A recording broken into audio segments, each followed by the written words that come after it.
Today we have someone truly special with us, Mr. Jwala Singh. Thank you so much for asking me to be here.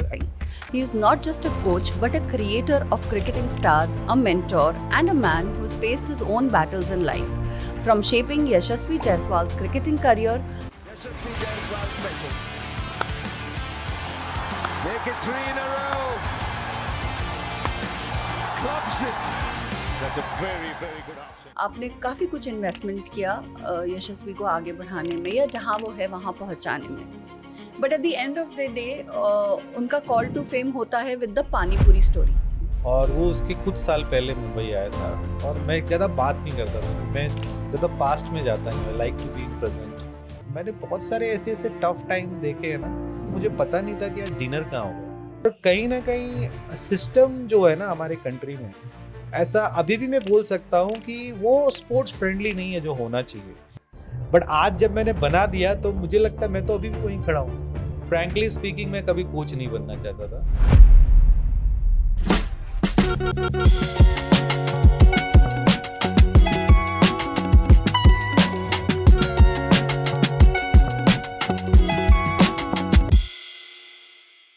Welcome to Men Unplugged, a podcast where we talk about the untold struggles and journeys of men. Today we have someone truly special with us, Mr. Jwala Singh. He is not just a coach but a creator of cricketing stars, a mentor, and a man who's faced his own battles in life. From shaping Yashasvi Jaiswal's cricketing career to handling controversies, and from personal losses to professional wins, Jwala's story is nothing short of inspiring. Ladies and gentlemen, join me in welcoming this legend in himself, Mr. Jwala. Welcome to the show, sir. Thank you so much for asking me to be here, and it's pleasure to be here. Thank you. Thank you. So, Jwala sir, mentoring is not only about teaching technical skills. It is a lot more. Indirectly, you are shaping lives of people. Mentally prepare yourself to take on this kind of responsibility. Basically, first of all, I want to tell you that a mentor needs to have some of your own experiences. जी. बिना आपके खुद के experience के आप बहुत सारी चीज़ें mentoring में नहीं कर सकते हो. True. क्योंकि ये सारी चीज़ें ना कहीं से सिखाई नहीं जाती है, क्योंकि वो सिचुएशन बेस्ड होती है कि कौन से सिचुएशन में आपने क्या किया था. और अगर आप एक अच्छे लर्नर हो, अगर आप लोगों को देख के सीखते हो, लोगों के स्टोरीज से सीखते हो, तो कहीं ना कहीं वो क्वालिटी डेवलप हो जाती है. जी. तो मुझे ऐसा लगता है कि जो कोचिंग, जैसे हम बात करते हैं कोचिंग एक पार्ट है जहाँ पे आप किसी को स्किल ट्रांसफर करते हो या किसी का you develop the skill. But mentoring is the part where you inspire them to deliver what they know. तो मेंटोरिंग एक सेकेंड लेवल चीज है. कोचिंग से का जो नेक्स्ट लेवल है वो मेंटोरिंग है. और जैसे मैंने आपको बताया कि ये सारी चीजें अपने एक्सपीरियंस से आती हैं, खुद के लाइफ स्ट्रगल से आती है. जैसे अगर आप देखोगे तो कोच आपको अर्ली एज में मिल जाएंगे, लेकिन मेंटर्स थोड़े से एक्सपीरियंस मिलते हैं अगर आप कोई भी इंडस्ट्री में जाओ, चाहे बॉलीवुड है या क्रिकेट हो. क्योंकि कहीं ना कहीं आपको ना जो मेंटोर है ना उसका खुद का लाइफ भी बहुत मैटर करता है, उसने क्या किया है. आजकल बहुत सारे मोटिवेशनल स्पीकर्स को मैं सुनता हूँ, बहुत अलग अलग जगह पे सुनता हूँ. तो कभी कभी उनकी भी अगर बातें सुनो तो किसी और की स्टोरी बता रहे होते हैं. Right. तो वो किसी की स्टोरी से कुछ चीजें निकाल के किसी को इंस्पायर कर रहे होते हैं. तो अगर मेंटोर की खुद की कोई स्टोरी हो ना तो नथिंग लाइक इट. बिल्कुल बिल्कुल. I totally agree. There is a higher role. एक बहुत बड़ी जिम्मेदारी होती है कोच, और कोच से बड़ी जिम्मेदारी होती है मेंटोरशिप की, जो आप बखूबी निभा रहे हैं. एंड हम सब उस चीज़ की गवाह हैं. We all are witnesses to what beautiful talents that you have produced and you are still producing. Moving on to the next question. जैसे कि हमने जाना कि ये काफ़ी हाई प्रेशराइजिंग जॉब है. टू बी रिस्पॉन्सिबिलिटी तो है ही काफ़ी सारी. कभी ऐसा कोई मोमेंट आया है जहाँ आपने अपने आप को डाउट किया हो बिकॉज इतनी बड़ी जिम्मेदारी, और अगर किया है तो उस चीज़ से आप बाहर कैसे निकले? देखिए, लाइफ में ना हमेशा अलग अलग स्टेजेस से गुजरना पड़ता है. कभी कभी कोई चीज़ आप करते हो, आपको सक्सेस नहीं मिलती है. कभी कभी आपको लगने लगता है कि whether this formula is good और नॉट. तो डाउट तो नहीं बोलूँगा, मुझे तो कभी डाउट हुआ नहीं, क्योंकि एक चीज मैंने हमेशा सीखी है कि आपको अपने पे ट्रस्ट करना जरूरी है। जी। अगर आपको अपने पे भरोसा है तो आप रास्ता ढूंढ लोगे। तो ऐसा तो कभी हुआ नहीं, लेकिन ऑफ कोर्स तरीका बदलना पड़ता है। क्योंकि मैं हमेशा बोलता हूँ कि गोल मत बदलो, अपने तरीके बदलो। और मैं हमेशा से लोगों को बोलता हूँ कि जब भी हम कोई गोल सेट करते हैं उसके डिफरेंट स्टेजेस होते हैं। जैसे कि पहले आपको विजुलाइज करना होता है कि आप क्या करना चाहते हो, उसके विजुअल्स को अपने ब्रेन में कलेक्ट करो। देन आपको एक क्लियर गोल समझ में आएगा कि ये विजुअल से अभी क्या बाहर निकल के आए। Then set the goal. उसके बाद गोल सेट करने के बाद सेट द प्रोसेस कि कैसे करना है, कौन कौन से लोग इसमें काम आएंगे। देन प्रोसेस के बाद फिर आपको उसको करते रहना है, मतलब प्रोसेस को आपको रिपीट करना है। एंड देन अगेन उसको रिव्यू करो। तो जी। आपने गोल सेट किया, आपने प्रोसेस सेट किया, प्लान बनाया, फिर उसको अगर आप एग्जीक्यूट कर रहे हो तो आपको उसको रिव्यू करते रहना और रिपीट करते रहना है। तो ये सारी चीज़ें होती हैं अगर आप कोई चीज़ करते हो। बट अगेन जैसे कभी कभी ऐसा होता है कोई कोई चीज़ें हमको कम अटेम्प्ट से मिल जाती है, कम टाइम में मिल जाती है, लेकिन बड़ी चीज़ को वक्त लगता है। बिल्कुल। तो मुझे लगता है कि ऐसा बहुत बार होता है कि कोई फॉर्मूला एक बच्चे के लिए अच्छा चल रहा है और दूसरे बच्चे के लिए अच्छा नहीं चल रहा है। तो हमको थोड़ा सा अपने आप को अपने प्लान्स को चेंज करना पड़ता है। ट्वीक करना बट पड़ता वी है। नीड टू नो कि भाई ये चीज़ हम कर रहे हैं तो ज़रूर होगी। वो बिलीफ अपने आप में, वो यस यस सेल्फ कॉन्फिडेंस रखना बेहद जरूरी है। बिकॉज बिलीव का ही खेल है। जी। अगर आपका बिलीव अपने आप से चला गया, हम्म, जैसे मैं क्रिकेट में बैट्समैन को बोलता हूँ कि भाई तुम बैटिंग करने जा रहे हो तो 11 और 2 13 लोग खड़े हैं आपको आउट करने के लिए। बिल्कुल। मतलब 11 प्लेयर्स और 2 अंपायर्स।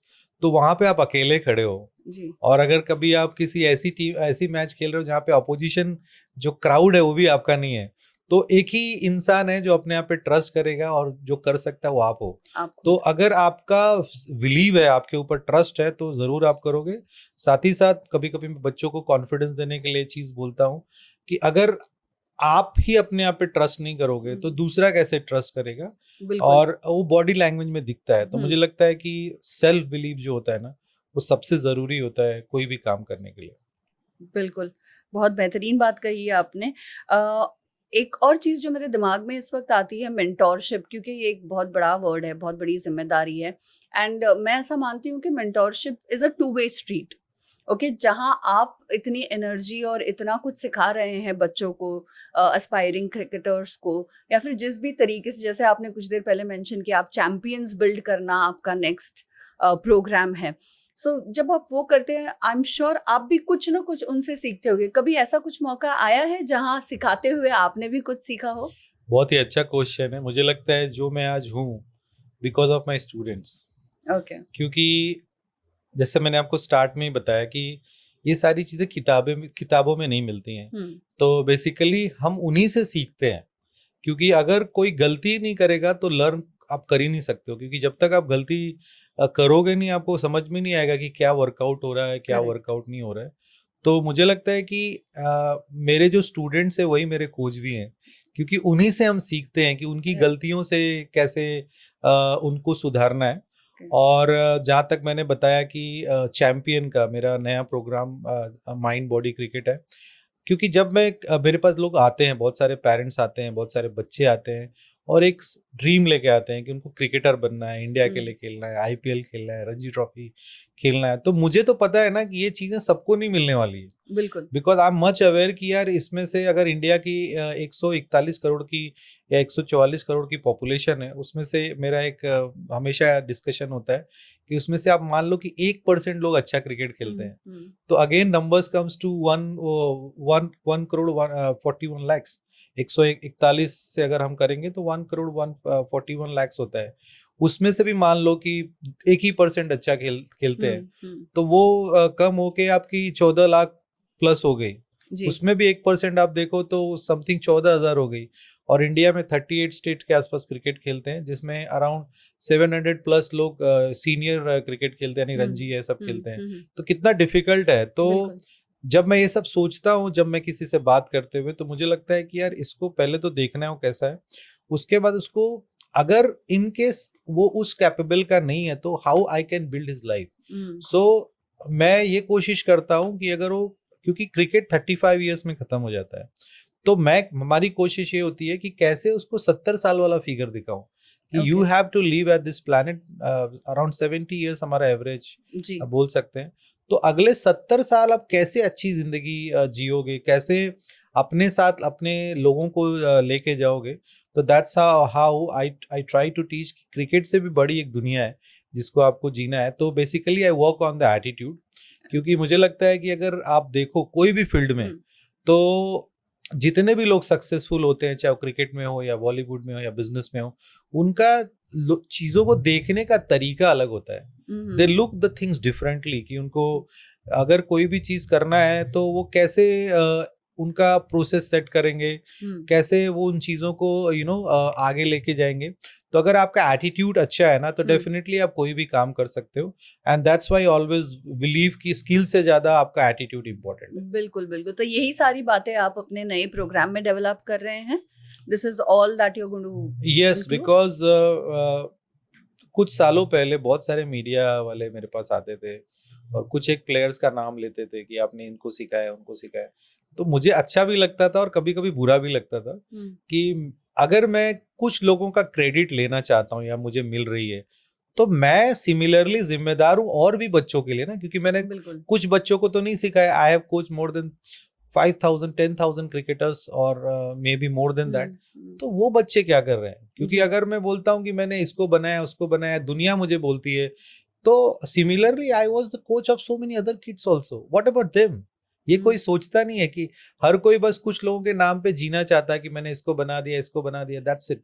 बट मुझे लगता है ना कि बिकॉज मैं खुद का क्रिटिक हूँ, मैं हमेशा अपने अंदर कमियां ढूंढता हूँ। तो मैंने फिर एक रिसर्च किया कि जो बच्चे मेरे पास आए, इतने सारे बच्चे आए, वेयर दे आर, वो क्या कर रहे हैं। तो I was very happy to see कि मैंने ऐसे बहुत सारे बच्चे मिले उसमें से, और नॉट बहुत सारे, ऑलमोस्ट कुछ बच्चों को छोड़ के they are living a wonderful life. कोई बैंक का सीईओ है, कोई चेयरमैन है, कोई हेड है, कोई कहीं पहुंच गया, कोई बड़ा कुछ ना कुछ कर रहा है। तो मैंने कुछ बच्चों से पूछा कि आप अगर क्रिकेट नहीं खेल पाए एक सर्टेन एज के बाद, तो हाउ यू डिड इट। तो सबने एक ही चीज बताया कि सर, जो आप बात करते थे ना हमसे, तो वो हमको बड़ी अच्छी लगती थी, और बाद में हमको लगा कि यार जिंदगी में ये नहीं तो ये किया जा सकता है। और ऐसे बहुत सारे बच्चे हैं जिन्होंने बाद में आके मुझे बोला भी कि सर, आपने जो तब बताया था ना, वो आज हमारे काम आ रहा है। उस टाइम पे तो हमको बड़ा अजीब सा लग रहा था आपका क्रिटिसिज्म और ये सब, बट देन अभी हमको लगता है कि यार बहुत अच्छी चीज थी जो आपने बताया। और अभी ये रियलाइज्ड, क्योंकि मैं हमेशा लोगों को एक चीज बोलता हूँ कि एक होता है जो आप क्या करना चाहते हो, एक आपकी चॉइस होती है, और एक गॉड्स प्लान होता है। करेक्ट, या ओके। सो जैसे हम टैलेंट बोलते हैं, तो मुझे हमेशा से लगता है कि जिस चीज में आप अच्छे हो उस चीज पे ज्यादा काम करना चाहिए, रेदर देन आपको सिर्फ क्या अच्छा लगता है। हो सकता है बाद में भी वो अच्छा लगे, थोड़ा सा मतलब इसमें बहुत close, this is very close to each other, कि बहुत सारे लोग बोलते हैं कि हमको जो अच्छा लगता है हम वही करेंगे, लेकिन शायद हो सकता है आपके पास जो आर्ट है ना, आप देख ही नहीं पा रहे हो। जैसे कि मैं अगर एग्जांपल दूं तो सचिन तेंदुलकर पहले फास्ट बॉलर बनना चाहते थे। ओके, तो उनको डेनिस लिली ने बोला, मैंने एक पढ़ी ये चीज कि आप फास्ट बॉलिंग नहीं कर सकते, आप बैटिंग कर लो। तो अगर आज सचिन तेंदुलकर फास्ट बॉलिंग कर रहे होते तो क्या हम उनको जानते? बिल्कुल नहीं जानते। तो बेसिकली हर एक इंसान को ना समझना चाहिए कि वो किस चीज के लिए बना है। You should know your potential. अगर आपको आपका पोटेंशियल पता है तो डेफिनेटली आप उस चीज में बहुत अच्छा करोगे। तो मैं ये सारे बच्चों को बताता हूँ, लोगों को बताता हूँ कि लुक एट योर पोटेंशियल, और इसका एक तरीका है हाउ टू गेट इट, वो भी मैं उनको बताता हूँ कि अगर आपको जानना है कि आप किस चीज के लिए बने हो, रेदर देन आप क्या करना चाहते हो, तो आप एक दिन अपने आप को एक बंद कमरे में रखो, अपने आप को पीछे लेके जाओ जिंदगी में, जहां से आपकी मेमोरी शुरू होती है। एक कोई ऐसा काम होगा जो आपने बिना एफर्ट्स किया होगा और बहुत अच्छा हुआ होगा, that is your talent. Wow. So then if you want you can work on your talent. जैसे मैं अपने आप को देखता हूँ कि मैं क्रिकेट खेलना चाहता था, कि मुझे इंडिया के लिए खेलना था, मैंने कोशिश भी बहुत की, सब कुछ किया, लेकिन आज जो मैं हूँ कोच, मैं कभी बनना ही नहीं चाहता था। फ्रैंकली स्पीकिंग, मैं कभी कोच नहीं बनना चाहता था। ये मेरी डेस्टिनी है या पता नहीं गॉड्स प्लान है, आई रियली डोंट नो, बट जब मैं क्रिकेट खेलता था ना, तो और उस टाइम पे because I had lot of financial issues, so उस टाइम मैं कभी कभी कुछ बच्चों को सिखाता था सो आई कैन सर्वाइव। तो किसी को पता चल जाता था तो लोग बोलते थे देखो कोच आ गया, यंगेस्ट कोच। ओके तो मुझे बहुत गुस्सा आता था क्योंकि मुझे कोचिंग करना ही नहीं था, जी और मैं हमेशा इस चीज को छुपाता था। जब मैंने स्टार्ट किया था मेरी कोचिंग, तो हमेशा मैं इस चीज को छुपाता था कि यार मेरे को कोई कोच नहीं बोले। बहुत बड़े बड़े मेरे जो कोचेस थे उन्होंने बहुत सारी चीजें बोली कि यार ये कोर्स कर ले, या ये कोर्स कर ले, यहाँ चले जा। मैंने कभी कोई कोर्स नहीं किया ओके क्योंकि मुझे कोच बनना ही नहीं था, फ्रैंकली स्पीकिंग। मुझे ऐसा लगता है कि अगर मैंने कोर्स कर लिया तो मैं कोच बन जाऊंगा, बन जाएंगे that was me. Correct but again destiny God's plan में यही था, या शायद मेरा टैलेंट था। जी तो जहां पे मुझे पहुंचना था मैं पहुंच गया, लेकिन मैं पहुंचना कुछ और कहीं और चाहता था। तो मुझे लगता है ये जो चीजें है ना कि आप क्या बनना चाहते हो और आप किस चीज के लिए बने हो, ये बहुत ही इंपॉर्टेंट चीज है। और इसको अगर आप समझ गए तो आपकी आगे की जिंदगी बहुत आसान है। बिल्कुल बिल्कुल टोटली आई मीन आपने जो कही वो एक वेरीफाइड टेस्टिफाइड बात है। इंसान में एक इंटरेस्ट होता है, एक एप्टीट्यूड होता है। Right. जरूरी नहीं है आपका इंटरेस्ट और एप्टीट्यूड दोनों एक ही दिशा में जाए।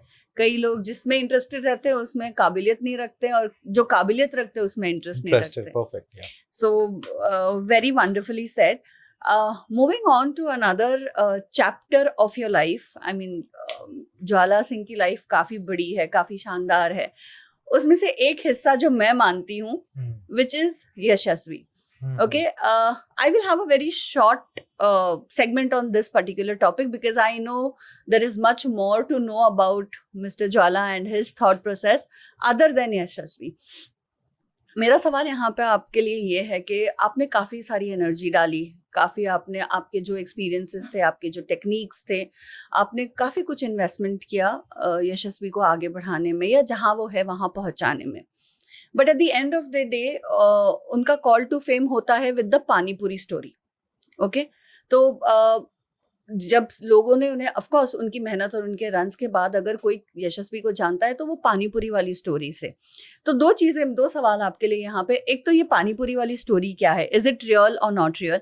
And second, how do you feel कि आपका इतना सारा एफर्ट वो इतना रिकग्नाइज नहीं हुआ जितना ये स्टोरी पानीपुरी वाली हुई? देखिए अभी यशस्वी तो मेरे लाइफ का एक बहुत बड़ा चैप्टर है, और आई एम वेरी हैप्पी कि बोलते हैं ना भगवान ने मुझे चुना, क्योंकि God's plan, again the God's plan, कि मैं कुछ नहीं हूँ, मैं एक नॉर्मल इंसान हूँ, लेकिन मुझे भगवान ने एक अपॉर्चुनिटी दिया, ऊपर वाले ने मुझे एक अपॉर्चुनिटी दिया कि मैं एक इंडिया के लिए एक प्लेयर दूँ। और शायद मुझे लगता है कि मेरी क्रिकेटिंग जर्नी इसलिए इतनी शॉर्ट रही, क्योंकि अगर मैं ज़्यादा क्रिकेट खेल जाता तो शायद मैं इतनी एनर्जी नहीं डाल पाता। क्योंकि आपके अगर सपने पूरे हो जाते हैं तो आपको कभी दूसरों के सपने पूरे करने का जो मौका मिलता है वो नहीं मिल पाता है जी। तो पहली चीज़ तो मैं थैंक्स बोलूँगा कि मैं ये कर पाया। जहाँ तक उसके पानीपुरी वाली स्टोरी की बात है तो उसने स्ट्रगल किया है, नो डाउट, उसमें कोई सवाल नहीं है। क्योंकि मैं उसको मिला 2013 में, और वो उसके कुछ साल पहले मुंबई आया था, और मैं ज़्यादा बात नहीं करता था क्योंकि मैं ज़्यादा पास्ट में जाता नहीं, I like to be in present. और चूंकि वो छोटा बच्चा था तो मैं पूछना भी नहीं चाहता था कि मेरे मिलने से पहले आप कहाँ रहते थे। जस्ट एक शॉर्ट था कि उधर टेंट में रहता था, बहुत सारे प्रॉब्लम्स थे।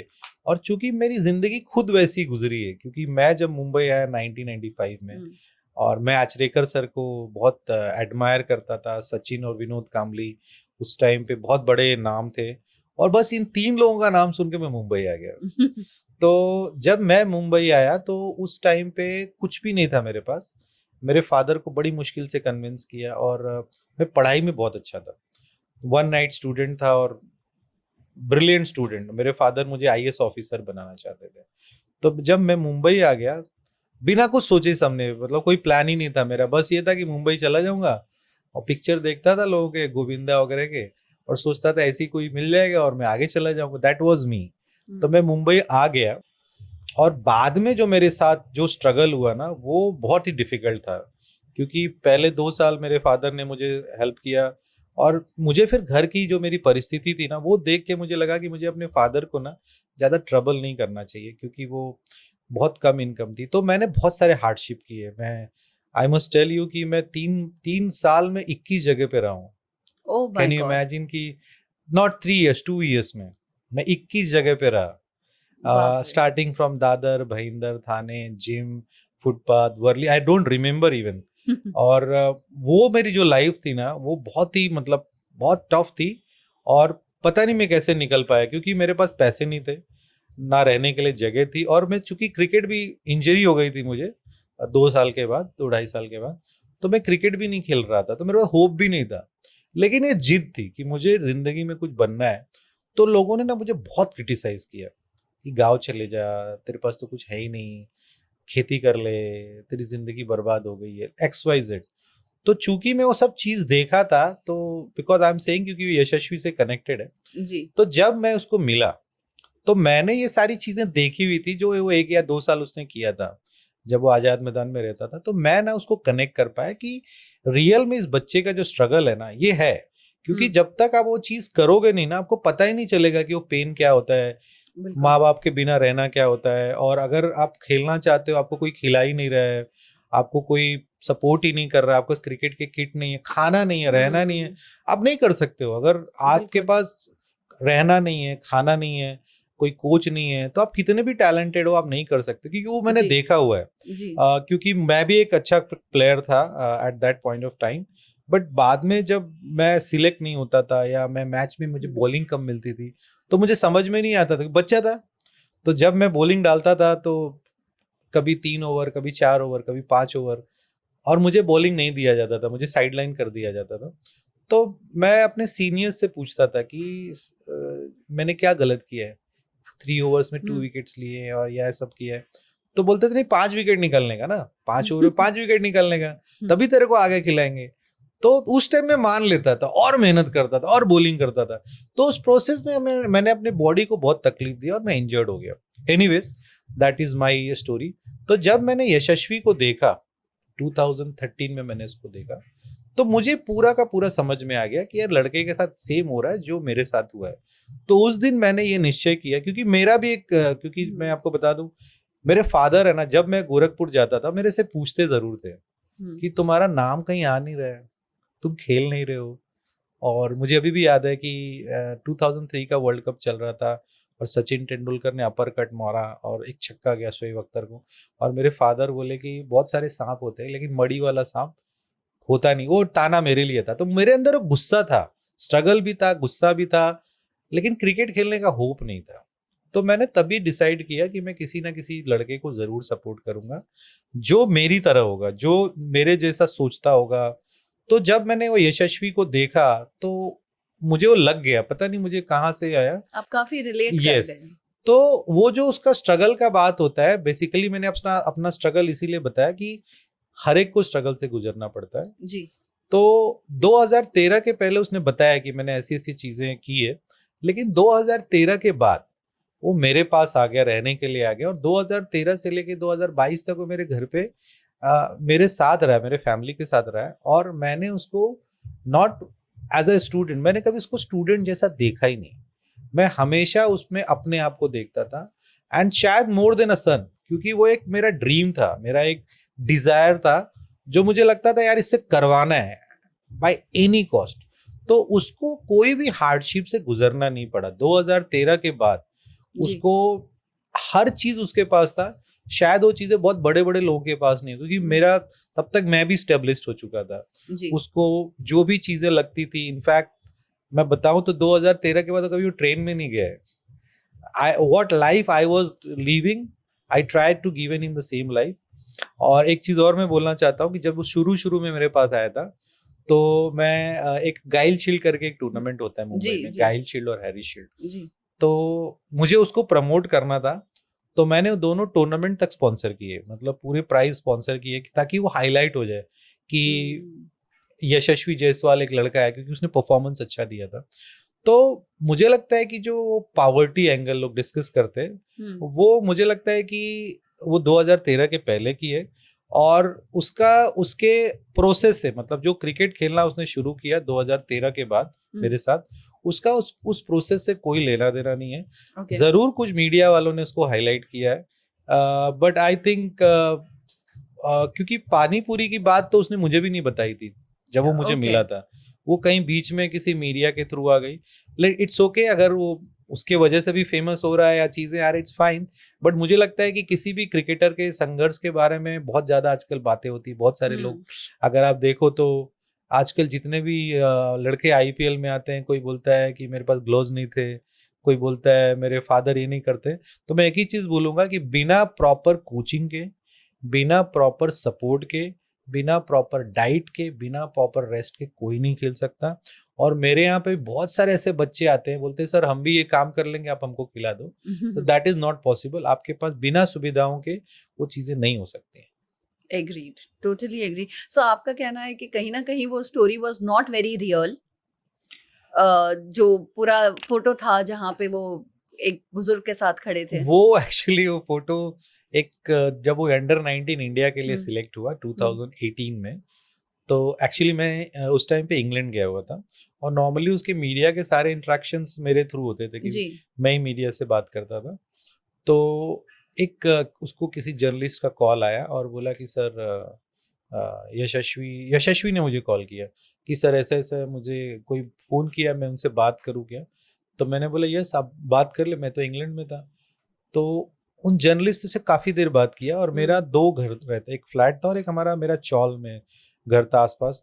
तो मैं मुंबई के बाहर जब जाता था, क्योंकि कभी कभी यशस्वी ना ऐसे थोड़ा सा बच्चा था ना, तो उसको हम वहाँ नहीं रखते थे। उसको हम वहाँ पे मेरे एक हैं उनके साथ रखता था। तो वो उस शॉल में आए तो उन्होंने वो सारी चीजें देखी और फिर उससे बातें की काफी लंबी। तो उन बातों में एक बात निकल के आई कि सर मैं आजाद मैदान में जब रहता था तो मैं कभी कभी पानी पूरी स्टॉल पे जाता था या फल के स्टॉल पे जाता था। तो वो मुझे लगता है उसके बाद से ये चर्चा में आ गया कि ये पानी पूरी बेचता था या इसके फादर पानी पूरी बेचते थे। और उसके बाद जब ये सारी चीजें आ गई तो हमने उसको सीरियसली लिया नहीं। हमने बोला कि हो जाएगा। उसके बाद एक कोई प्रोग्राम था तो उन्होंने आजाद मैदान पे लेके गए, यशस्वी भी था और मुझे बोला कि सर जरा 2-3 क्लिपिंग्स चाहिए, कि इसका फोटो चाहिए, क्लिपिंग्स चाहिए। सो हम लोग जो भी कर रहे हैं स्टोरीज उसमें थोड़ा सा I was not happy when Yashasvi was not happy. But वहां पे जब वो करने लगा तो बहुत सारे लोगों ने फोटोज निकाल लिया, किसी ने वीडियोज निकाल लिए और धीरे धीरे सोशल मीडिया कितना पावरफुल है। बट उसके फादर 2013 से लेके 2022 तक यशस्वी मेरे घर पे था। उसके फादर तभी आते थे जब मैं कोई डॉक्यूमेंट का काम होता था। और वो कभी मुझे लगता है 4 या 5 बार आए होंगे। और चूंकि मैं ही उसका गार्डियन था, मैं ही I am having his power of attorney, क्योंकि सारी जगह मैं ही जाता था, क्योंकि बहुत सारे प्रॉब्लम्स आते थे, बहुत सारी जगहों पे मुझे सिग्नेचर्स लगते थे, तो मैंने उसका सब कुछ किया है। तो मुझे लगता है कि वो जो फोटो आता है कि इसके फादर के साथ वो पानी पूरी बेचता था, ये सब वो बहुत ही मिसगाइडिंग है और मुझे लगता है उससे बहुत सारे लोग मिसगाइड होते हैं। जी जी। Okay, so another thing that as I say, social media या मीडिया फॉर दैट मैटर काफी चीजें ऐसे खुद ही कुकअप कर लेते हैं। किसी को फायदा हो जाता है उससे, किसी को नहीं होता है। नहीं, बेसिकली मुझे लगता है कि जब भी आप किसी की जर्नी की बात कर रहे हो ना, तो बहुत सारे चीजें होती हैं, फैक्ट चेक करके करना चाहिए। ऐसे 2-4 फोटोज या वीडियोस पे ट्रस्ट नहीं करना चाहिए। बिल्कुल नहीं करना चाहिए, correct. And if I have to say there were lot of controversies, बीच में काफी कुछ चर्चा में था रिगार्डिंग आपके रिलेशनशिप यशस्वी से एंड एवरीथिंग। यशस्वी है ना अभी बड़ा हो गया है जी, और जब तक वो छोटा था, जब तक वो, जैसे मैंने उसको अपने बच्चे से ज्यादा प्यार किया है, पाला है और अभी भी करता हूँ। बच्चा जब बड़ा होता है ना तो वो जरूर जिद करता है ना। तो कभी कभी हम बच्चे की जिद नहीं समझ पाते हैं, क्योंकि उसके लिए हर चीज नहीं है, यशस्वी के लिए हर चीज नहीं है। एक बहुत ही गरीब बच्चा था, मेरे साथ रहा, हमने उसको बच्चे की तरह पाला। बट एक सर्टेन एज के बाद है ना, बच्चा चाहता है कि यार हम वो करें जो हमको अच्छा लगता है। तो कभी कभी एज अ पेरेंट हमको फिक्र होती है ना। आपको भी जब आपका बच्चा होगा तो फिक्र होगी, आप छोड़ना नहीं चाहोगे उसको, क्योंकि ये कोई रीजन नहीं होता है, बट आपको उसकी फिक्र होती है कि यार बच्चे को अगर हमने ऐसा कर दिया, ये दे दिया तो शायद वो खराब हो जाए। तो मुझे लगता है वो एक फेज है उसके लाइफ में कि अभी वो बड़ा हुआ है, अभी अभी चीजें आई हैं। और जो लड़के इंडिया के लिए खेलते हैं उनको बहुत एक्सपोजर मिलता है, बहुत सारे लोग मिलते हैं। तो कहीं ना कहीं एक ऐसा टाइम आता है जहां पे आप उनको स्पेस देना चाहते हो। तो मुझे लगता है मैंने वो स्पेस दिया, एक टाइम के बाद, एक स्ट्रगल के बाद दिया, और मुझे उससे कोई शिकायत नहीं है, क्योंकि मैंने उसको इसलिए इतना बड़ा नहीं किया, मैंने अपनी जिंदगी के इसलिए उसको 9 साल नहीं दिए कि मैं और वो किसी ऐसे फेज में जिए। It is just a matter of time, और मुझे लगता है कि अभी वो अच्छा क्रिकेट खेल रहा है, आगे भी खेलेगा, और मुझे लगता है एज अ क्रिकेटर उसने मुझे बहुत प्राउड फील करा है। एक जो बैटिंग कर रहा है और जो परफॉर्मेंस कर रहा है, ये सबके बस की बात नहीं है। बिल्कुल। तो मैं वो पार्ट ज्यादा देखता हूँ जहां पे मैंने इन्वेस्टमेंट किया था, मैंने उसके क्रिकेट पे इन्वेस्टमेंट किया था। I am very very happy. और धीरे धीरे जैसे जैसे वो बड़ा होगा ना, उसको भी समझ में आएगा कि कैसे चलता है। एंड थिंग्स इज ऑलवेज, हर हर हर रिश्तों में, हर चीजों में एक छोटा सा पड़ाव आता है।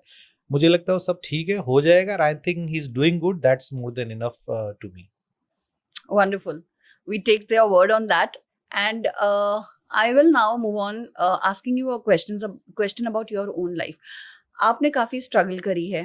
You were very small. आप काफी छोटे थे जब आप आए. मेरे ख्याल आप 12-13 साल के थे जब आप Yes, 12 and a half. Pursue करना चाहते थे cricket, and you came to Bombay. आप जैसे आपने हमें बताया, आप अपने पेरेंट्स से भी अलग रहे, and you were struggling, doing your thing your way, and you know with a lot of hardships.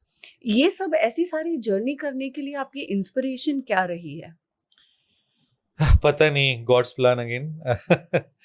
क्योंकि मैं इतनी छोटी जगह से आता हूँ ना, कि अगर जब मैं मुंबई आ गया था ना, और मैं जाके लोगों को बोलता था कि मैंने सचिन तेंदुलकर को देखा, तो लोग हंसते थे मेरे पे। इतनी छोटी जगह से आता हूँ मैं, तो मुझे भी समझ में नहीं आता था कि क्या है। बट मेरा एक चीज मेरे लाइफ में बहुत क्लियर था कि कुछ अलग करना है। अभी भी मैं वैसे ही हूँ कि जब लोग कोई चीज करने लगते तो मैं उस चीज से हट जाता हूँ। तो पहली चीज तो ये थी कि मुंबई आना, जैसे गोरखपुर जैसे जगह से मुंबई आना एक बहुत बड़ी बात है हमारे लिए। तो लोगों को, मुंबई वालों को नहीं पता, लेकिन हम लोग के लिए बहुत बड़ी बात है 1995 में आना, क्योंकि बहुत बड़ा डिफरेंस है, कल्चरल डिफरेंस है। तो मुझे हमेशा से एक ही चीज लगता है, कुछ अलग करना है, समथिंग डिफरेंट। और मैं ना चीजें ना पता नहीं कि विजुलाइज करता हूँ, पता नहीं मेरे अंदर एक विजुलाइजेशन का एक पावर है कि ये हो जाएगा। मुझे फील हो जाता है कि ये जो मैं कर रहा हूँ ना, ये हो जाएगा, और ये नहीं हो पाएगा। तो एक ही चीज था, मेरे फादर हमेशा बोलते थे नाम कमाना है। वो कभी ये नहीं बोले कि पैसा कमाना है, क्योंकि हम लोग अच्छी फैमिली से थे, हमारे पास खेती वेती सब है। भले पैसे नहीं थे, लेकिन खेती से हम अच्छी जिंदगी गुजार सकते थे। मैं स्टूडेंट अच्छा था। तो मैंने जब मेरे फादर बार बार बोलते थे, तो मैंने स्पोर्ट्स की तरफ रुख किया, क्योंकि मैं सचिन और कामली को देखता था। आचरेकर सर का एक क्रिकेट सम्राट मैगजीन थी, वो पढ़ता था। तो मुझे लगा एक क्रिकेट एक गेम है ना, इसमें थोड़ा मेरा नाम बन सकता है। तो पहले तो फुटबॉल में जा रहा था, लेकिन क्रिकेट सम्राट करके एक मैगजीन आती थी, तो मैंने सोचा कि अगर मैं क्रिकेट में आऊंगा तो इस मैगजीन में मेरा फोटो आएगा। मुझे क्रेज बहुत था कि पेपर में फोटो आ जाए, आर्टिकल्स आ जाए, ये था मुझे क्रेज। शायद उसकी वजह से मैं आ गया। लेकिन जब यहाँ पे आ गया ना, तो मैंने बहुत सारे ऐसे ऐसे टफ टाइम देखे हैं ना, कि जब मुझे पता नहीं था कि आज डिनर कहाँ होगा। तो मैं अपने दोस्तों का लिस्ट बनाता था कि यार ये मेरा फ्रेंड है, इसके यहाँ डिनर कर लूंगा। उनको पता ही नहीं था कि मैं उनके यहाँ क्यों आ रहा हूँ। तो डिनर टाइम पे पहुंच जाता था। It was me. अपने पास क्रिकेट का सामान नहीं था, तो मैं बेट लगाता था यार कि मैं तेरे से ये किया ना तो मैं तेरा बैट ले लूंगा, लाइक दैट। तो ये कुछ ना कुछ करने का एक जज्बा तो था, और वो एक जिद हमेशा से रही है। क्योंकि मेरा हमेशा से एक है कि अगर कोई चीज बोलता है, कोई बोलता है कि ये चीज नहीं हो सकती है ना, तो मुझे लगता है यही तो करने में मजा आएगा। तो मुझे लगता है वो जिद, वो विजन, और कहीं ना कहीं जैसे मैंने बताया कि बहुत छोटी जगह से आता हूँ, तो मुझे लगता है कि यार बोलते हैं ना, एक अपॉर्चुनिटी मिली है मुझे, भगवान ने ना एक अपॉर्चुनिटी दी है कि यार तू कुछ कर ले और अपने लोगों का नाम बढ़ा दे। तो वो हमेशा मेरे दिमाग में चलता है। जब मैं कभी रिलैक्स होता हूँ कि नहीं बस हो गया अभी, तो मुझे लगता है नहीं यार, एक ही जिंदगी है, हाई जितना हाई नोट पे खत्म कर सकते हो इसको खत्म करो। और यही सारी चीजें बस।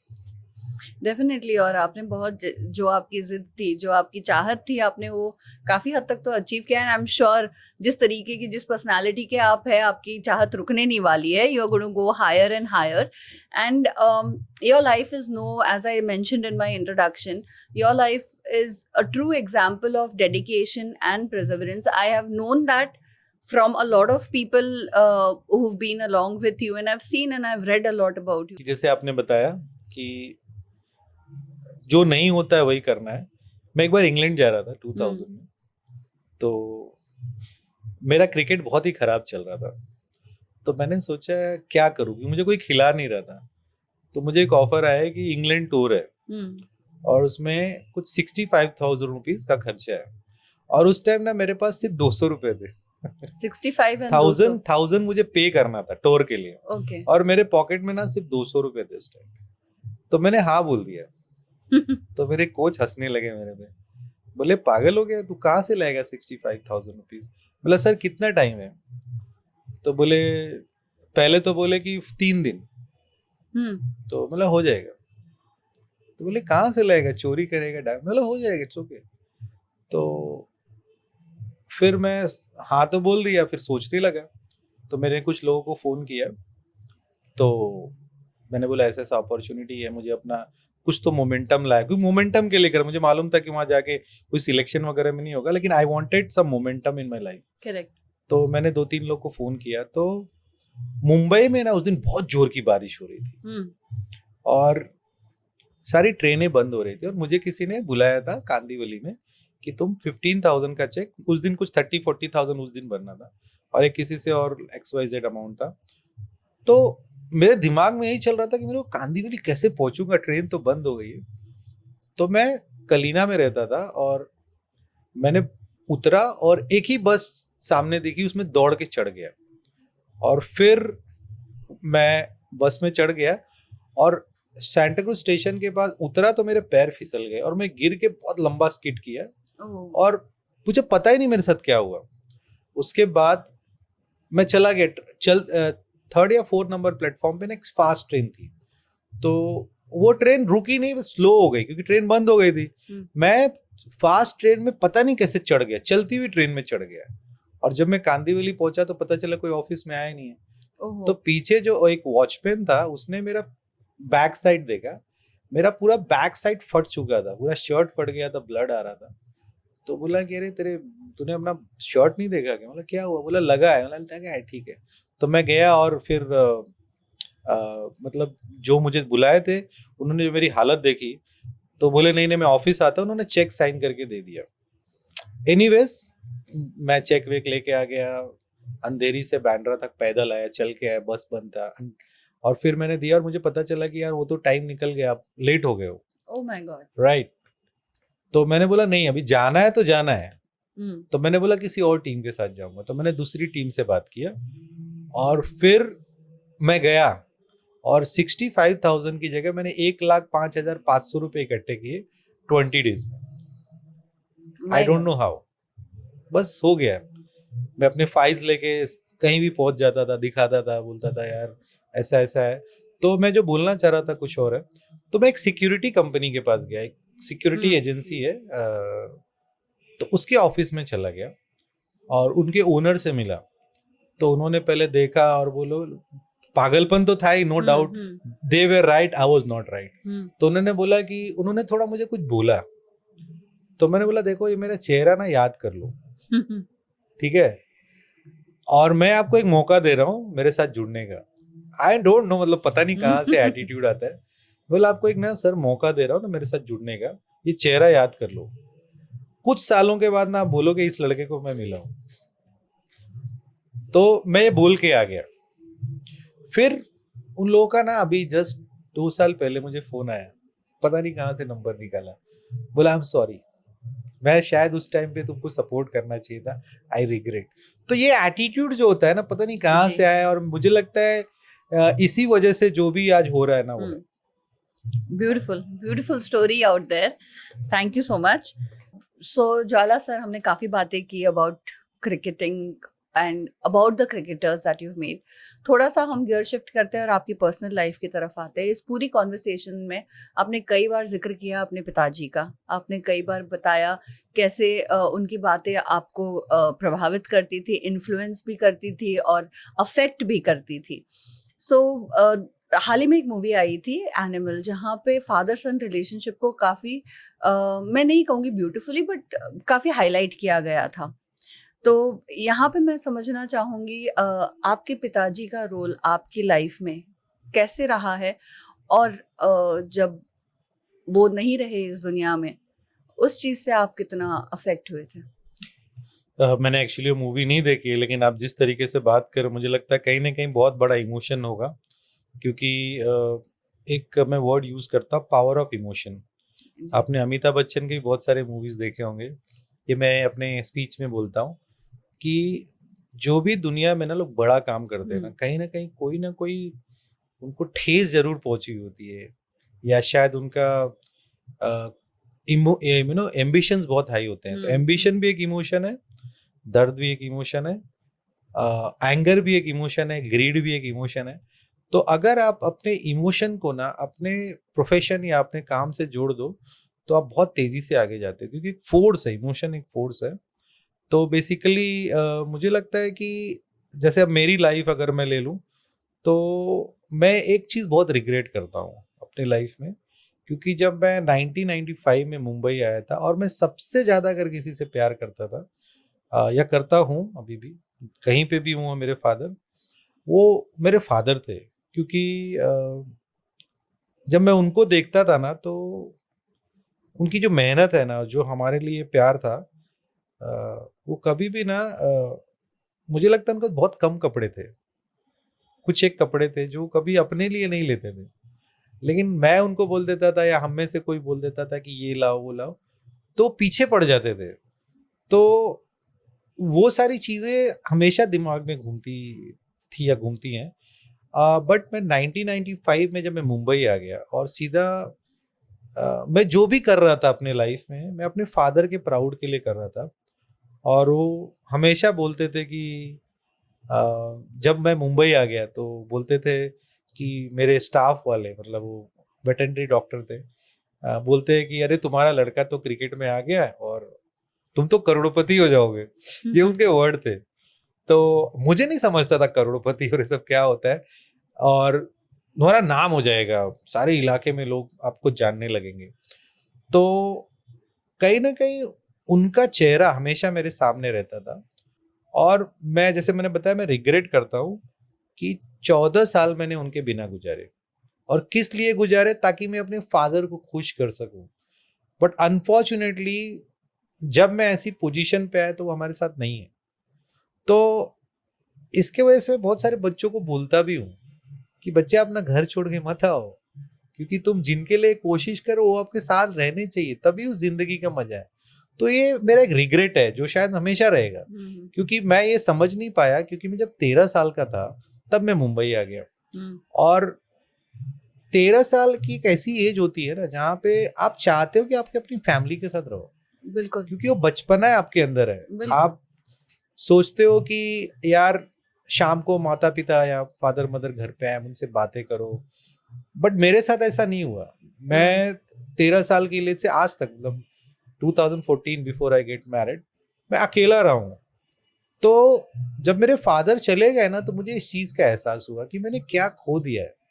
मैं क्या पाना चाहता और मैं क्या खो दिया। मैं पाना चाहता था कि मैं अपने फादर को खुश कर सकूं, उनको नाम और इज्जत दिला सकूं, लेकिन मैं तो खो दिया, मुझे मिली नहीं चीजें।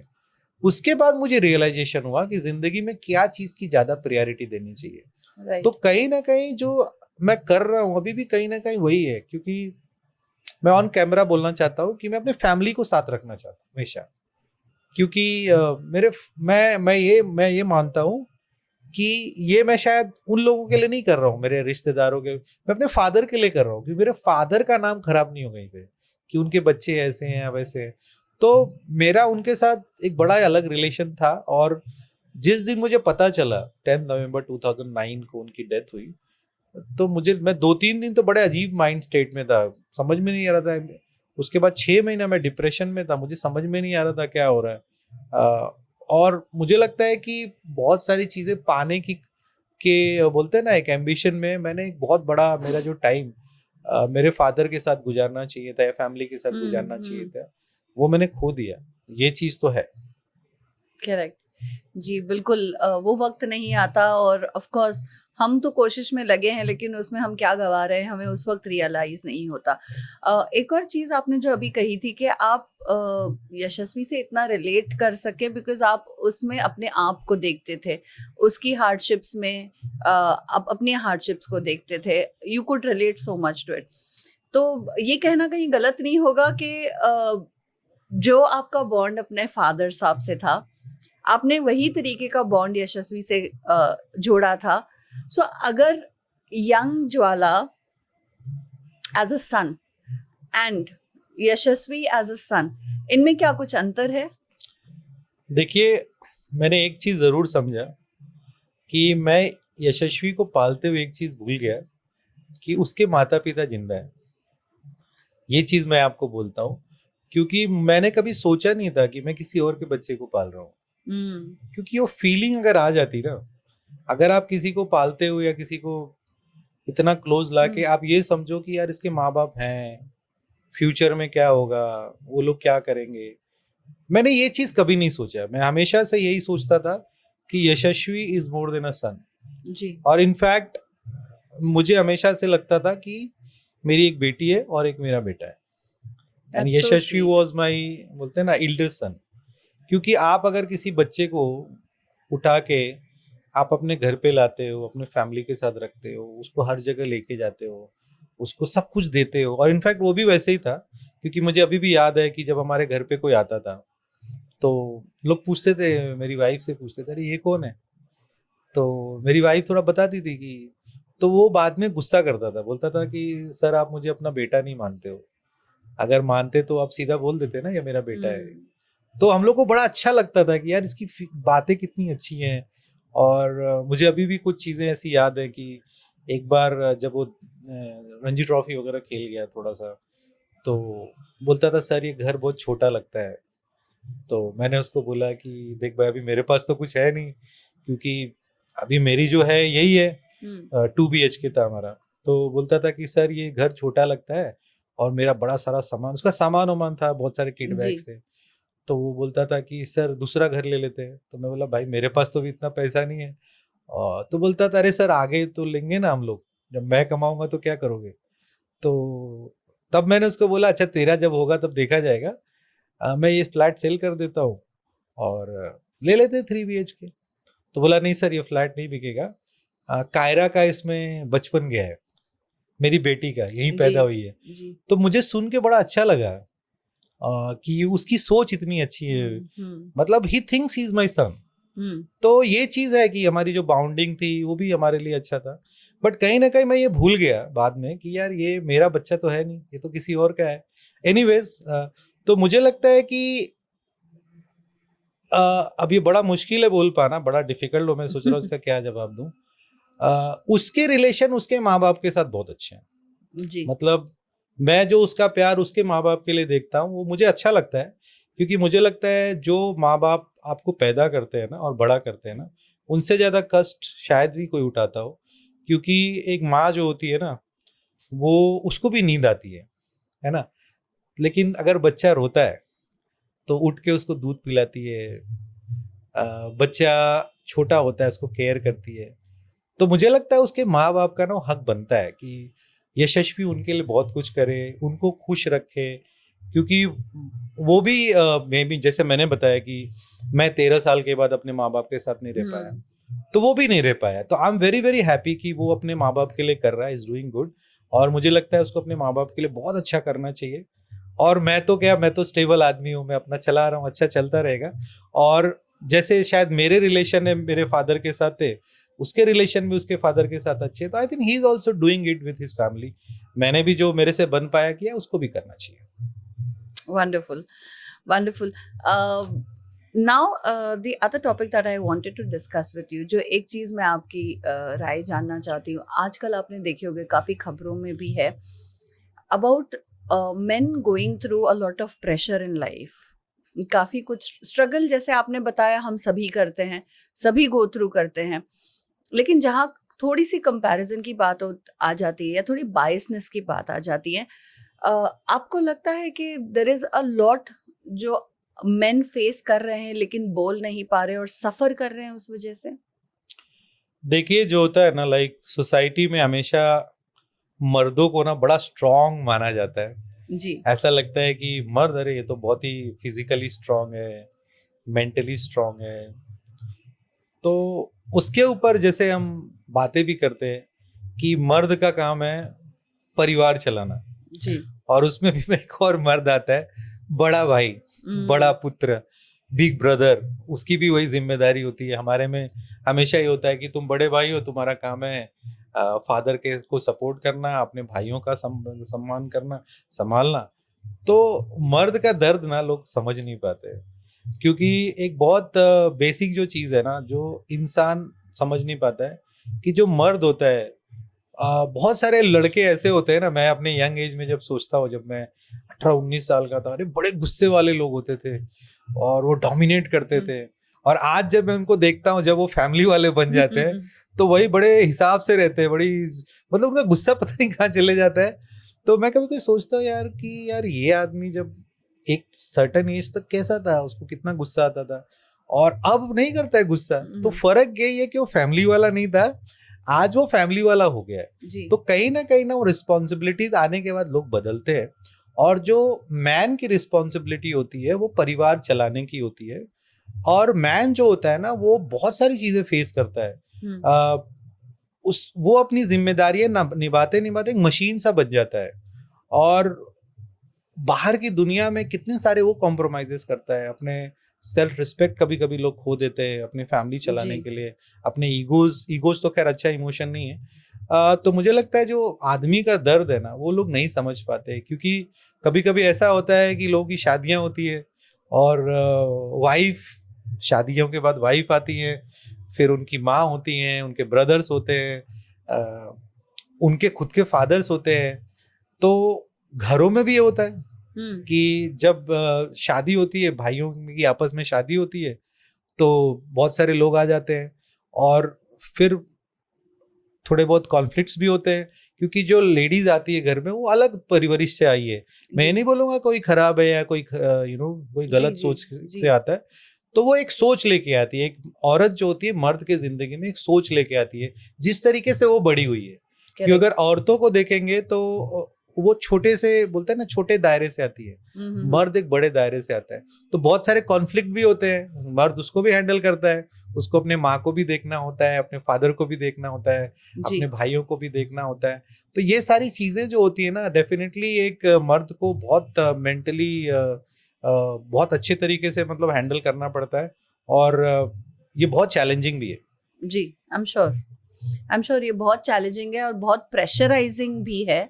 काफ़ी रोल्स को सिंगल हैंडेडली हैंडल करना, being a son, being a husband, father, brother, as you said, काफ़ी चैलेंजिंग रोल्स है। ऑल्सो जब आप काम करते हो, जॉब पे जाते हो, जी, कभी कभी ऐसा होता है कि यार आपको बच्चे के स्कूल में जाना होता है, साथ ही साथ आपको जॉब पे भी जाना होता है। जी। तो जैसे मैंने बताया कि अपने पर्सनल रिस्पेक्ट, कभी कभी सेल्फ रिस्पेक्ट भी खोना पड़ता है, क्योंकि आप मल्टीपल रोल प्ले कर रहे हो, तो कहीं ना कहीं कॉम्प्रोमाइज करना पड़ता है। जी, तो आपको लगता है ये जो चीज़ है, एक चीज़ डेफिनेटली ये है, और शायद इन रोल्स से कोई पीछा नहीं छुड़ा सकता। You have to fulfil all your roles and responsibilities. But जैसे हम ऑफ कैमरा बात कर रहे थे और हम डिस्कस कर रहे थे कि 2021 में जो स्टैटिस्टिक्स आया था, जो स्टडी आई थी, उसमें करीबन 1,64,000 सुसाइड केसेस इंडिया में नोटिस करे गए, और जिनमें अराउंड 75% मेन थे। तो ऐसे शॉकिंग फिगर्स के लिए I am sure we do not want this figure to go up और इवन रिमेन। ओके, हम नहीं चाहते हैं कि और मर्द। तो ये आपको क्यों लगता है कि इतने ज़्यादा मेन या इतने ज़्यादा मर्द सुसाइड की तरफ जा रहे हैं? और रिसेंटली अभी तो हमने एक और केस देखा, a young engineer killed himself just because he was facing harassment. पहले डाउरी का हरासमेंट अलग वे से होता था, अभी there are men committing suicide because of harassment from the girl's family. Well, जैसे मैंने बताया कि आज की जो दुनिया है ना, इसमें टॉलरेंस खत्म हो गया है। एक बोलते हैं ना सहनशीलता या पेशेंस। आजकल लोग हर चीज को तुरंत सॉल्व करना चाहते हैं। बहुत सारी चीजों की बहुत सारी जो बीमारियां होती है ना, मेंटल, खास करके मेंटल जो होती हैं, ये टाइम लेती हैं हील होने में। तो मुझे लगता है कि जो टुडेज वर्ल्ड है, बिकॉज इतना फास्ट हो गया है और इतना इंफॉर्मेटिव हो गया है कि आज लोग इंतजार ही नहीं करना चाहते हैं। जी, तो मुझे लगता है कि जब चीज़ें इस स्टेज पे आती जहाँ पे किसी चीज़ में टाइम लेना है या कहीं पे किसी चीज़ को आपको यू हैव टू थिंक यार ये चीज़ इतनी ज़रूरी नहीं है, आप नहीं कर पाते हो। तो जो सहनशीलता है, टॉलरेंस है, एक जैसे हस्बैंड वाइफ में या कोई भी रिलेशन में जी बहुत ज़्यादा ज़रूरी है। तो एक बहुत बड़ा रीज़न ये है। और जैसे अगर आप मर्द की बात कर रहे हो तो मुझे लगता है ना वो सोशली बहुत ज़्यादा उसको चैलेंजेस होते हैं, जी क्योंकि उसको वर्क प्रेशर होता है, उसको फैमिली प्रेशर होता है और फैमिली के बड़े बड़े एम्बिशंस होते हैं कि हमको ये लेना है, हमको ये लेना है, हमको ये हासिल करना है। तो कहीं ना कहीं शायद वो कर नहीं पाता है, ये भी एक चीज़ है। तो उसका जो स्ट्रेस होता है ज़रूर होता है। और साथ ही साथ अगर फैमिली में कुछ इश्यूज हो गए, जैसे आपके वर्क में कोई प्रॉब्लम चल रही है और साथ ही साथ आपके फैमिली में प्रॉब्लम चल रही है और चीज़ें नहीं ठीक हो रही हैं, तो definitely it will take you somewhere in the worst case, in the wrong place. And this is one I think हमें ध्यान देना चाहिए। और मैं एक ही चीज़ बोलूँगा कि रिश्तों में ना एक आदमी का सॉफ्ट होना बहुत ज़रूरी होता है। तो अगर वो हम रखें, थोड़ी सी सहनशीलता रखें, तो ये फिगर्स नीचे आ सकते हैं। जी बिल्कुल, ब्यूटीफुल। सो ज्वाला सर, एक और नाम जो आपके नाम से जुड़ा है या शायद आपका नाम उनसे जुड़ा है, विच इज पृथ्वी शॉ। तो इनका आपके साथ कितने दौर का मेंटोरशिप था and what is the story now? देखिए, पृथ्वी है ना बहुत ही हाई टैलेंटेड प्लेयर था, है, और सबको पता है। मेरे पास वो आया था 2015 में और उसके पहले मुझे लगता है बहुत सारे कोचेज ने उसके ऊपर काम किया था। जी आई थिंक MIG में वो प्रैक्टिस करता था, रिजवी स्कूल में था, तो एक स्टेब्लिश क्रिकेटर था स्कूल लेवल का। बट उसका उस टाइम पे थोड़ा अच्छा दौर नहीं चल रहा था, उसके आँख पे बॉल लग गया था and he was not doing well. तो मुझे मिला वो कहीं पे, एयर इंडिया ग्राउंड है हमारे सेंटर में, वहाँ पे मिला और मेरा उसके फादर के साथ थोड़ा डिस्कशन हुआ और वो मेरे पास आने लगा और धीरे धीरे चीज़ें इम्प्रूव होने लगी। जी वो अच्छा परफॉर्म करने लगा, तो वहाँ से मेरी उसके साथ जर्नी या उसके साथ मेरी जर्नी स्टार्ट हुई। और 2017 मुझे अभी भी याद है, उसका 9 नवंबर को बर्थडे है, तो उस दिन तो नहीं आ पाया था, लेकिन हमने उसका बर्थडे बाद में सेलिब्रेट किया। उसके बाद वो अंडर-19 वर्ल्ड कप के लिए गया और उसके बाद वो अचानक से बहुत उसको नेम और फेम मिल गया और वो इंडिया के लिए भी खेला वर्ल्ड कप जीतने के बाद। और मुझे लगता है कि जब वो अंडर-19 वर्ल्ड कप खेला तो मुझे बहुत बहुत खुश हुआ मैं, क्योंकि ऐसा वो पहला लड़का था, हालांकि मैंने बहुत लोगों को कोचिंग किया है, जो अंडर-19 वर्ल्ड कप खेला था। तो मेरी खुशी बहुत थी और मुझे लगता है कि उसने मुझे उस टाइम पे बहुत प्राउड फील कराया। That is the instinct that you had with Prithvi. Yes of course, but मुझे लगता है कि जिस तरह का वो टैलेंट है वो और अच्छा क्रिकेट खेल सकता है।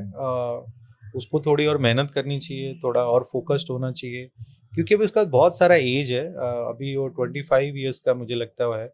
तो अगर वो मेहनत करे, क्योंकि 25 ईयर्स में तो लोग रणजी ट्रॉफी भी नहीं खेल पाते बहुत सारे लोग। तो अगर 25 ईयर्स के एज में अगर वो इंडिया के लिए खेल चुका है, रन बना चुका है, तो आगे भी जा सकता है। और ज़रूर थोड़े सेटबैक्स उसके लाइफ में है, लेकिन अगर वो वापस से मेहनत करे थोड़ा सा अपने फिटनेस के ऊपर, थोड़ा डिसिप्लिन के ऊपर, तो मुझे लगता है वो और बेटर बन सकता है। परफेक्ट। यहाँ पे एक और चीज़ जो मुझे, सिंस वी ऑल नो आप कोच है, मेंटोर है, कंसल्टेंट भी है, काफ़ी सारे रोल्स आप निभा रहे हैं। मुझे एक चीज़ के बारे में डिस्कस करना है जो हम इंडिया में अक्सर जिस पे ज़्यादा तवज्जो नहीं देते, वो है the role of a coach. और कोच की जो अहमियत है या वैल्यू है, ज़्यादातर लोग नहीं समझ पाते हैं। आप क्योंकि उस पोजीशन में है, आपका क्या नज़रिया है इस पर? देखिए, जब मैं क्रिकेट खेलता था ना, तो मैं कोचेस को बहुत कोसता था, क्योंकि उस टाइम ना मुझे समझ में नहीं आता था कि कोच क्या होता है, उसकी रिस्पॉन्सिबिलिटीज क्या होती है। क्योंकि मैं हमेशा एक लाइन बोलता हूँ कि a players comes with one brain and body and he handles only one brain and body too during those sessions. मतलब एक प्लेयर आता है अपना बॉडी और ब्रेन लेके और उसको अपने पे ही काम करना है। बिल्कुल। But when a coach walks, he walks with one brain and body, with multiple experiences, multiple responsibilities, and at the same time he handles 100 of brain and bodies। मतलब जो बच्चे आते हैं या प्लेयर्स आते हैं, जी। तो वो कितना ज्यादा बैगेज लेके आता है अपने शोल्डर्स पे। तो मैं ये चीज़ नहीं समझता था जब मैं क्रिकेट खेलता था, और जब मेरा परफॉर्मेंस नहीं होता था या कुछ इस तरह की कोचेज आते नहीं थे कभी के सेशंस में, तो मैं बहुत बोलता था यार इस सर ना कुछ करते नहीं हमारे लिए। बट जब मैं कोच बना तो मुझे समझ में आया कि एक्चुअली कोचिंग खेलने से भी ज़्यादा मुश्किल है, क्योंकि जब आप एज अ कोच किसी को सिखा रहे हो, पता नहीं वो बच्चे आपके साथ कितने दिन है। बहुत सारे ऐसे कोचेज होते हैं जो बचपन में लोगों को सिखाते हैं, फिर जब वो बच्चे बड़े हो जाते हैं किसी और कोच के पास चले जाते हैं, उस कोच के बारे में बात भी नहीं करते हैं, ऐसा भी होता है। फिर थोड़ा और आगे जाते हैं तो उस कोच को भी छोड़ देते हैं, फिर किसी और कोच के बारे में बात करते हैं, फिर किसी और के बारे में बात करते हैं। और अगर आप देखो तो जब बहुत बड़ा प्लेयर बहुत बड़ा बन जाता है तो किसी कोच के बारे में बात नहीं करता है, फिर वो उसके मैनेजमेंट कंपनीज है या मे बी उनके और भी whatever, I really don't want to say that, जो उनके आसपास के उस समय जो आसपास के लोग होते हैं उन्हीं के साथ होता है, और वो बाकी सारी चीजें वो शायद भूल जाता है। और ये आज से नहीं, बहुत पहले से होते आया हुआ है। तो मुझे लगता है कि जो कोचेज होते हैं ना, उनका जो लाइफ है ना बहुत डिफिकल्ट है, क्योंकि एक तो सिक्योरिटी नहीं है कि उनका क्या होगा। आज वो किसी बच्चे को सिखा रहा है तो जिंदगी भर उसके साथ वो रहेगा कि नहीं, उसको वो वैल्यू देगा कि नहीं देगा, उतना लॉयल रहेगा कि नहीं होगा।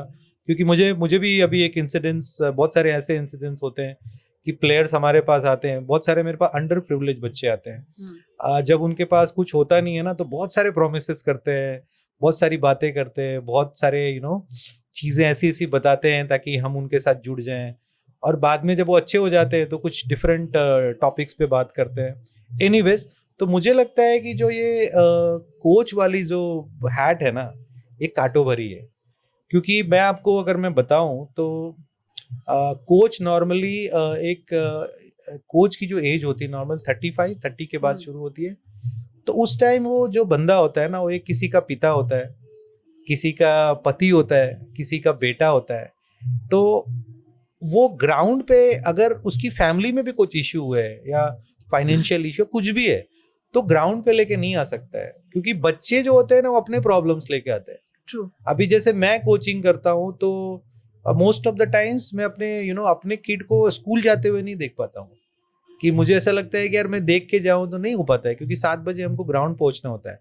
तो कोचेस जो होता है ना, अपने फैमिली का, अपने बच्चों का टाइम किसी और के बच्चे को के लाइफ को शेप करने में लगाते हैं, और सिक्योरिटी भी नहीं है कि कहाँ तक, कब तक, कहाँ तक, मतलब जी, वो बच्चा कब तक आपके साथ है, कब कितना आपके साथ लॉयल होगा। फिर भी करते हैं, सबकी अपनी अपनी मजबूरियां हैं। तो जो प्लेयर्स को जो मिलता है, जो वैल्यू मिलता है आफ्टर सर्टेन सक्सेस, वैसा किसी कोच को नहीं मिलता है। आपने कभी सुना है क्या, किसी मैगजीन के कवर पेज पे आया है कि the richest coach of India, your most successful coach in India? आपने कभी सुना है? मुझे तो नहीं पता। बिल्कुल नहीं, कि बिल्कुल शायद एक आचरेकर सर का आता है कभी कभी, द्रोणाचार्य एंड ऑल, बट ऐसा किसी का अब नहीं आता है यार। बहुत मे बी 1 या 2 ओकेशंस, लेकिन जो वैल्यू ना क्रिकेटर्स को मिलती है सक्सेसफुल होने के बाद, मतलब एक प्लेयर को इंडिया खेलने के बाद जो मिलता है, वो क्या एक कोच को मिलता है? नहीं मिलता है। कोच को तो फिर से वही मेहनत करनी है। अगर एक कोई बन गया तो उसके बाद वापस आपको जीरो से स्टार्ट करना है। जी।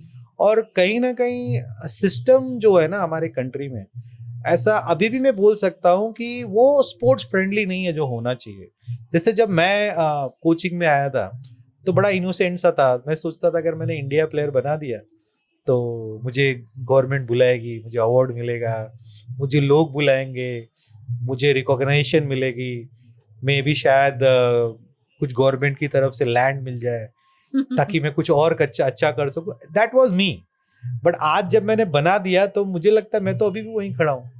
खाली मुझे एक ही चीज मिला, मीडिया का सपोर्ट, और बहुत सारे पेरेंट्स जो अपने बच्चों को बनाना चाहते हैं। तो मुझे 2 चीजें मिली है। इज्जत मिली है, ऑफ कोर्स इज्जत मिली है, बहुत सारा भगवान ने बहुत सारे अच्छी चीजें दी है, लेकिन जो रिवॉर्ड प्लेयर्स को मिलती है वो बहुत ज्यादा है कोच के अनुसार। तो मुझे लगता है कि कोचेस की जर्नी जो होती है ना, वो हमेशा वही रहेगी। आपने एक बना दिया फिर दूसरे के पीछे भागो। और India player banana it's very very difficult job, क्योंकि इतने अप एंड डाउन्स है ना इस फील्ड में। आपका अगर एक सीजन खराब हो गया, किसी प्लेयर का एक सीजन खराब हो गया तो शायद वो डिफिकल्ट हो जाता है। और इतने ज्यादा बच्चे हैं, इतने कंपटीशन है, इतने सारे चैलेंजेस को पार करने के बाद एक प्लेयर इंडिया खेलता है और साथ ही साथ उसका कोच भी सक्सेसफुल होता है। तो मुझे लगता है कोचेस की जर्नी बहुत ज्यादा टफ है, उनको रिवॉर्ड्स नहीं है। और कहीं ना कहीं गवर्नमेंट को या जो लोग सिस्टम में बैठे हैं उनको भी कोचेस की जर्नी समझनी चाहिए, उनके लिए उनको भी वो वैल्यू देना चाहिए। और साथ ही साथ मैं एक चीज और बोलूंगा कि आज आप देखो, अभी कोविड टाइम था, हमारे पास एक बहुत बड़ा क्राइसिस था, कोरोना एक क्राइसिस था। कोई भी ऑर्गेनाइजेशन या कोई भी संस्था, मुझे नहीं लगता है कोचेस के लिए किसी ने सोचा है कि आखिर ये लोग अपनी जिंदगी कैसे चला रहे हैं। तो मुझे लगता है जो बिहाइंड द सीन्स लोग हैं उनको जो वो वैल्यू, वो रिस्पेक्ट और वो नॉट ओनली वैल्यू, जो चीजें मिलती है लोगों को in terms of name, fame, money, वो उनको नहीं मिलता है। अगर आप देखो कौन सा बहुत बहुत सारे जो ग्रास रूट लेवल के कोचेज, उनकी जिंदगियां बहुत डिफिकल्ट है। लेटेस्टली मैंने अभी सुना, एक हमारे कोच थे, I don't want to take the name, when he was ill, बीमार थे वो, तो उनको इलाज के लिए लोगों से पैसे मांगने पड़ते थे। जिस कोच ने एक इंडिया प्लेयर बना दिया, उसको अपने इलाज के लिए क्या लोगों से पैसे मांगने चाहिए या उसकी फैमिली को इस तरह का अपील करना चाहिए? बिल्कुल नहीं करना चाहिए। अगर एक प्लेयर का की फैमिली में की कोई ऐसी ट्रेजेडी होगी तो मांगेगा क्या किसी से? नहीं मांगेगा ना। रिसेंट प्लेयर्स की बात कर रहा हूँ मैं, 90s और 80s की बात नहीं कर रहा हूँ। तो मुझे लगता है कि जो कोच होता है ना, वो भी वही डिजर्व करता है। अगर वो अच्छा कोच है, उसने वो रिजल्ट दिया है जो एक प्लेयर डिजर्व करता है। बिल्कुल। सो इस पर्टिकुलर पेन पॉइंट को, या क्योंकि I know how dynamic you are, I know आप किस मैच्योरिटी से चीजों के बारे में सोचते हैं, आपने कुछ सोचा है कोचेस के लिए कभी आगे बढ़कर कुछ करने के लिए? यस, मुझे लगता है आई एम वेरी फॉर्चुनेट कि आई एम ब्लेस्ड कि अभी मेरे पास टाइम भी है। लोग बोलते हैं आप इंडिया के यंगेस्ट कोच हो जिसने इंडिया प्लेयर बना दिया। लोग ये अचीवमेंट 50s 55s के बात करते हैं। तो जो मैंने अर्ली क्रिकेट छोड़ा, मुझे लगता है शायद वो टाइम मैंने यहाँ पे सही इन्वेस्ट किया। और चूंकि आई हैव मतलब मैं शायद कोच से भी ज़्यादा चीज़ें कर लेता हूँ, ऑल गॉड ग्रेस। तो मैंने अभी मैंने शुरू कर दी है। मैं लास्ट 2 ईयर से मुंबई में कोचेस को और स्पोर्ट्स जर्नलिस्ट को, क्योंकि स्पोर्ट्स जर्नलिस्ट भी वही रोल प्ले करते हैं, क्योंकि एक बच्चा परफॉर्म करता है तो उसके परफॉर्मेंस को लोगों तक पहुंचाने का जो काम है ना, वो स्पोर्ट्स जर्नलिस्ट करते हैं। बिल्कुल। और मैंने ऐसे बहुत सारे स्पोर्ट्स जर्नलिस्ट देखे हैं जो बहुत बहुत डेडिकेटेड रहते हैं, धूप में बैठे रहते हैं, बच्चों का परफॉर्मेंस। मैं भी जब प्लेयर्स को प्रमोट करता हूँ, उनको स्टोरीज भेजता हूँ, उसको बड़े चाव से छापते हैं। तो मेरा पूरा का पूरा मिशन जो है कोचेस और ऐसे लोगों पे जो प्लेयर्स के लिए सपोर्ट सिस्टम बनते हैं एट द अर्लियर एज। बाद में तो बहुत सारे लोग आ जाते हैं जी। तो मैंने ये ऑलरेडी इनिशिएटिव्स किया। लास्ट 2 ईयर्स से मैंने बहुत सारे कोचेस को अपने जितनी मेरी लिमिटेशन है मैंने किया है। और अभी मैं मार्च में एक इवेंट कर रहा हूँ, my coach is my hero. ये मेरा कॉन्सेप्ट है। उसमें ये होगा कि मैं जितने भी अच्छे बड़े क्रिकेटर्स हैं उनको मैं इनवाइट करूंगा कि आप ये मैच आओ और खेलो, अपने कोच के लिए खेलो, प्ले फॉर योर कोच। और ये मैच ज्वाला फाउंडेशन, मेरी जो फाउंडेशन है, और लेजेंड्स 11 के बीच में होगा। और उससे हम कुछ फंड जनरेट करेंगे और जो भी कोचेज हैं मेरी लिमिट के हिसाब से कम उनको 2 से 3 साल का जो उनका मेडिकल का जो खर्चा है, हम इस मैच के थ्रू, एक एग्जीबिशन मैच के थ्रू या मेरे फाउंडेशन के through, I will try to support 20 to 30 coaches for their medical for next 2-3 years। So this is my cause starting with. और आगे बहुत सारे मुझे पता है हाथ जुड़ेंगे तो हम ये बहुत बड़ा करेंगे। That is so well thought of. काफी आपने गहराई से सोचा है कोचेस के लिए, and we wish you all the best for this event, and hopefully हम भी part हो सके इस event का। We will feel really grateful if we could be a part of this, and we will definitely be there to cover this as well. So quickly before we end the session, before हम ये podcast खत्म करें, उससे पहले एक छोटा सा fun round होता है हमारा, which is called quick fire round.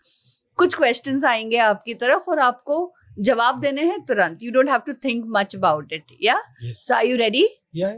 Always ready, right? Okay. First question. Who is your favorite cricketer to work with? To work with? मेरे स्टूडेंट या और कुछ? Anyone that you worked with.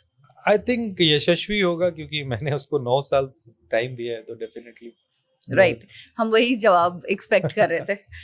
One life lesson you learn from your father.